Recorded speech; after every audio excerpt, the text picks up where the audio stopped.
ಕೆಲಸ ಮಾಡಿ ಸುಸ್ತಾಗಿದೆ, ಒಂದೆರಡು ಪಾತ್ರೆಗಳಿದಾವೆ ತೊಳೆದ್ಬಿಡಿ. ತೊಳೆಯಲ್ಲ ನಾನು, ಮನೇಲಿ ನಿನ್ನ ಕೆಲಸ ನೀನು ಮಾಡು, ನನ್ನ ಕೆಲಸ ನಾನು ಮಾಡ್ತೇನೆ. ಓ, ನನಗೂ ಬುದ್ಧಿ ಬಂದೈತಿ. ಬುದ್ಧಿನಾ? ನೀನು ಬುದ್ಧಿ ಲದ್ದಿನೇ ತಿನ್ನಿಸ್ತೀನಿ ಇರು.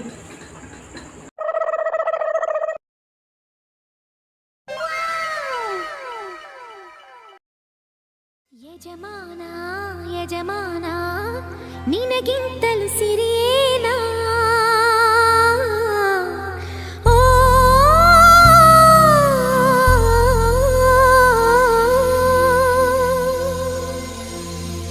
ಯಜಮಾನ ಯಜಮಾನ ನಿನಗಿಂತಲೂ ಸಿರಿಯೇನಾ. ಬಂಗಾರಿ, ನಾನು ಪಾತ್ರೆ ತೊಳಿತೀನಿ, ನೀನು ರೆಸ್ಟ್ ಮಾಡೋದಮ್ಮ. ಹಾ ಸರಿ, ನೀಟಾಗಿ ತೊಳೀರಿ ಹೋಗಿ.